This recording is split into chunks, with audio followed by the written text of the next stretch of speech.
तारीख थी 25 जुलाई, साल था 2024 और जगह थी बिजनौर के कस्बा झालू का खारी इलाका, जहां पर एक बहुत ही पहुंची हुई हस्ती रहा करती थी जिनका नाम था कारी सैफुर रहमान। अचानक एक दिन कारी साहब का हो जाता है इंतकाल। अस्सलाम वालेकुम, नमस्कार, आदाब, सत श्री अकाल। मैं हूं आपके साथ नबील अख्तर और इस वक्त आप देख रहे हैं क्राइम हलचल। जैसे ही लोगों को कारी सैफुर रहमान साहब के इंतकाल की खबर मिली, कारी साहब के चाहने वालों का उनके घर पर तांता लग गया, क्योंकि कारी साहब काफी नामी गिरामी हस्ती थे और उनका नाम काफी दूर दूर तक मशहूर था और लोग काफी संख्या में लोग उनसे बैत थे। जैसे ही उनके इंतकाल की खबर सोशल मीडिया पर चली, उनके घर पर हजारों लोगों का तांता लग गया और इन सभी लोगों की मौजूदगी में कारी साहब का जनाजा कब्रिस्तान ले जाया गया, जहां उन्हें सुपुर्द खाक कर दिया गया। लोग उनको कब्र में रखकर वापस अपने अपने घरों को आ गए। 25 जुलाई को कारी साहब ने इस दुनिया को अलविदा कहा था। जुलाई के 6 दिन और पूरा महीना अगस्त का सही सही गुजर गया। सितंबर 2024 का महीना भी लगभग पूरा होने ही वाला था कि अचानक एक बड़ा हादसा सामने आया। दरअसल 23 सितंबर 2024 को जब लोग फातिहा पढ़ने के लिए कब्रिस्तान पहुंचे तो उन्होंने देखा कि कारी साहब की कब्र खुदी पड़ी है। पहले तो उन्होंने समझा कि शायद किसी जानवर ने इसे खोद दिया होगा, मगर जैसे जैसे लोग उनके कब्र के पास पहुंचे, उन्हें यह एहसास होने लगा कि यह किसी जंगली जानवर का नहीं बल्कि इंसानी जानवर की हरकत है, क्योंकि कारी साहब की कब्र की लगभग सारी मिट्टी कब्र से बाहर पड़ी हुई थी। वहां मौजूद लोगों ने फौरन इस बात की खबर उनके परिवार के लोगों को दी और देखते ही देखते यह खबर जंगल के आग की तरह पूरे इलाके में फैल गई।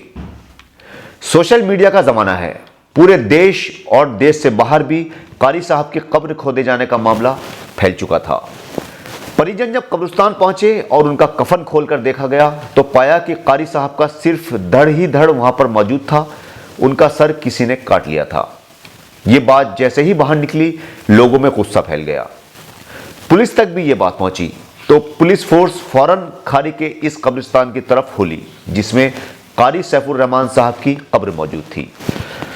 पुलिस ने परिवार वालों से बात की और उन्हें समझाया कि उनकी कब्र को ऐसे ही बंद कर दिया जाए जैसे वो थी। वो जल्द ही उस शैतान को पकड़ लेंगे जिसने ये हरकत की है। इसके बाद फैमिली के लोगों ने कब्र को ऐसे ही बंद कर दिया, लेकिन एरिया का हर इंसान परेशान और हैरान था कि इस एरिया में ऐसी घटिया हरकत आखिर कौन कर सकता है। आखिर कोई कारी साहब की गर्दन का 2 महीने के बाद करेगा क्या? लेकिन यहां पर एक बात बिल्कुल नई सामने आई थी। वो ये कि जब लोग कारी साहब की कब्र को वापस बंद कर रहे थे तो उन्होंने वहां पर तांत्रिक क्रिया में इस्तेमाल होने वाला सामान देखा जो मिट्टी में मिला हुआ था। पुलिस को भी यह सामान दिखाया गया। अब सीधा सीधा शक किसी तांत्रिक की ओर जा रहा था। अंदाजा लगाया जा रहा था कि किसी तांत्रिक ने ही इस काम को अंजाम दिया होगा। पुलिस तांत्रिक की तलाश में लग गई, लेकिन जब काफी दिनों तक भी आरोपी का पता नहीं चल सका तो मुस्लिम समुदाय के लोगों में गुस्सा पनप गया। उनका कहना था कि पुलिस सही से काम नहीं कर रही है।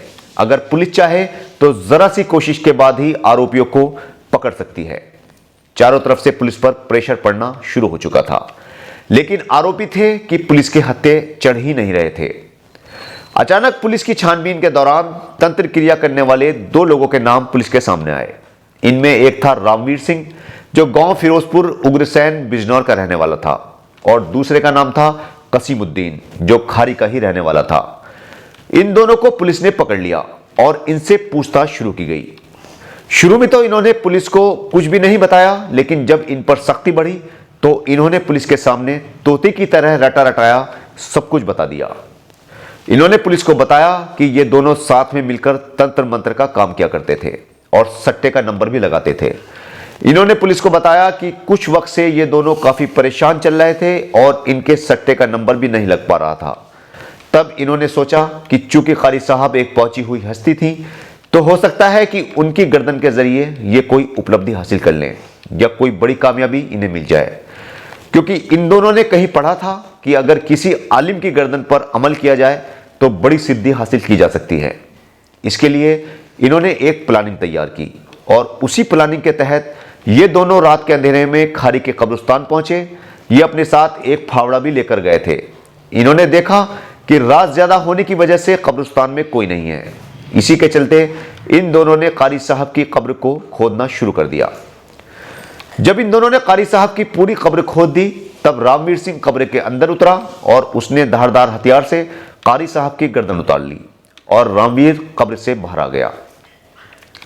यहीं पर बैठकर इन दोनों ने तंत्र मंत्र की क्रियाएं शुरू कर दी, लेकिन तब तक सुबह होने लगी थी। इन दोनों को लगा कि कहीं कोई कब्रिस्तान में आ ना जाए। इसी के चलते ये कारी साहब की गर्दन को लेकर वहां से चले गए। जैसा इन्होंने सोचा था वैसा ही हुआ। सुबह होते ही लोग कारी साहब की कब्र पर फातिहा पढ़ने आने लगे और इस हादसे का लोगों को पता चल गया, जिसके बाद चारों तरफ बवाल मच गया। जब इन दोनों ने देखा कि इस बात को लेकर इतना हंगामा हो गया है और पुलिस पर भी प्रेशर डाला जा रहा है, तो इन्हें लगने लगा कि कहीं पुलिस का शक उन पर चला ना जाए। इसी के चलते इन्होंने जल्दी जल्दी अपने तंत्र के फार्मूले कारी साहब के सिर के साथ किए और ये दोनों कारी साहब का सिर लेकर 27 सितंबर 2024 को दिल्ली में निजामुद्दीन रेलवे स्टेशन पहुंचे और वहां से ये मुंबई के लिए रवाना हो गए, जहां पर इन्होंने सिर को समुद्र में फेंक दिया और घर वापस आ गए। पुलिस ने इनके पास से वो फावड़ा भी बरामद कर लिया है जिससे इन्होंने कारी साहब की कब्र को खोदा था। जैसे ही पुलिस के इस खुलासे की खबर लोगों तक पहुंची, लोगों के बीच कानाफूसी शुरू हो गई, क्योंकि पुलिस ने बताया था कि इन दोनों ने गर्दन ले जाकर मुंबई में फेंकी है। तो लोगों का सवाल यह था कि इतने छोटे से काम के लिए इन दोनों को मुंबई जाने की क्या जरूरत थी? ये काम तो वो लोग यहां पर भी कर सकते थे। कारी साहब के सिर को गंगा बैराज पर भी फेंका जा सकता था।